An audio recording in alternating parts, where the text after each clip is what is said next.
Depuis la nuit des temps, des hommes n'ont cessé d'adorer et de vouer un culte à la divinité qu'ils vénéraient par-dessus tout.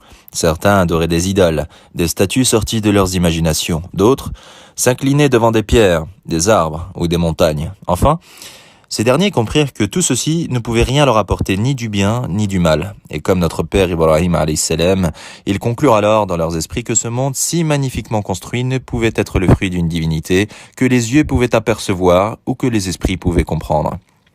Chacun de ces groupes s'est alors mis à construire sa vie autour de ce en quoi il croyait le plus. Et comment en faire autrement lorsqu'on décide au plus profond de son cœur que tout ce qu'on a de plus cher provient d'un Dieu qui nous contrôle, qui nous aide et qui peut nous punir si nous lui désobéissons.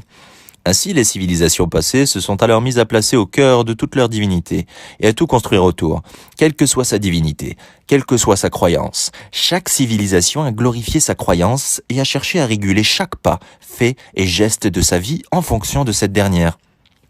Les traces archéologiques, les plus anciennes, nous démontrent que chaque civilisation se construit autour de sa divinité ou de sa croyance, de son idéal, ou de ses valeurs. Les fêtes, les codes, les lois, les règles de vie et la culture sont bâtis autour de ceci.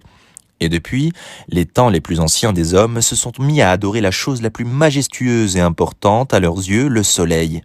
Et ceci pour une raison simple et évidente. Il s'agit de l'astre le plus imposant vu de la terre.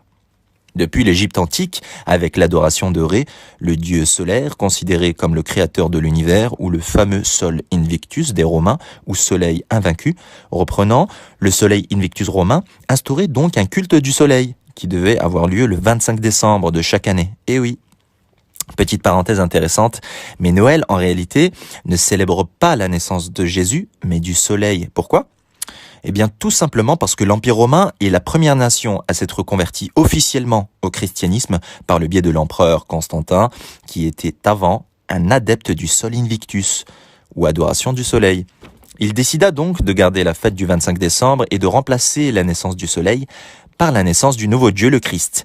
La majorité des temples des peuples avant nous démontrent aussi que le soleil avait une place importante. Ils étaient construits de manière à placer le soleil au centre de la prière et du culte.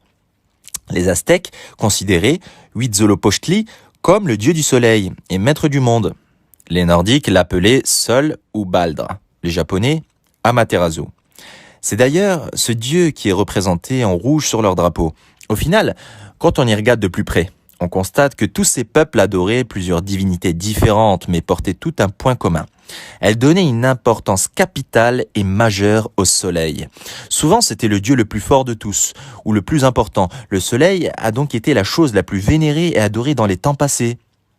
Puis vint l'islam, cette religion ayant pour but de faire revivre la foi véritable et la croyance saine et logique, empêchant les hommes d'adorer toute créature ou personnage mystique et les incitant à se tourner vers le seul créateur possible des cieux et de la terre, Allah.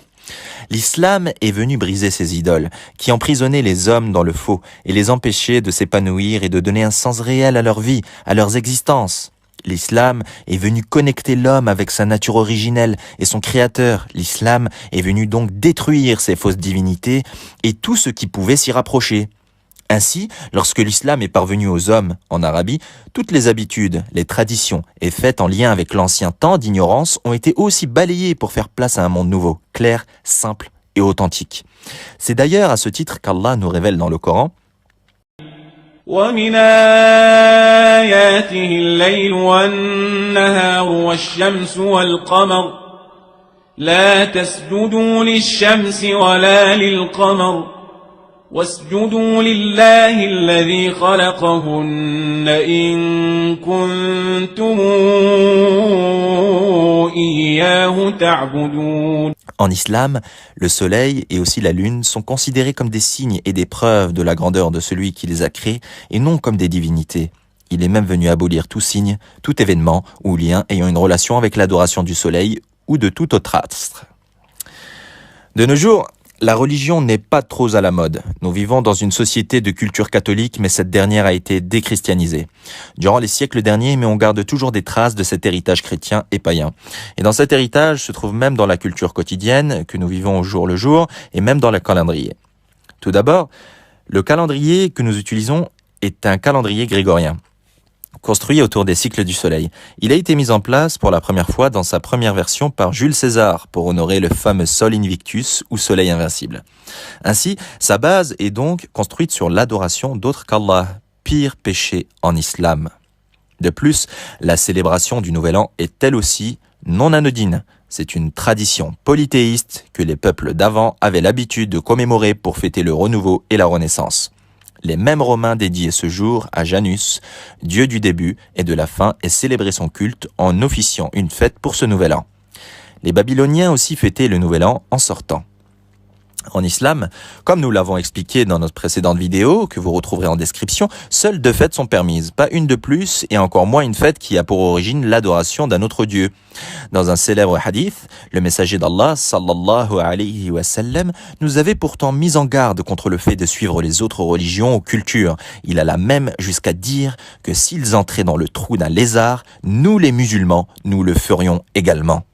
En somme, qu'on les suivrait dans tout, même dans les choses un peu stupides et parfois contradictoires avec la religion. C'est ainsi que l'on voit hélas certains musulmans célébrer le Nouvel An en allant fêter allègrement ce jour. Nous demandons à Allah de nous guider vers ce qu'il y a de mieux et de placer dans nos cœurs l'amour de la religion plutôt que celui de ce bas monde. N'hésitez pas à partager cette vidéo autour de vous et qui sait, peut-être que grâce à vous, certains retrouveront la guidée, Inch'Allah.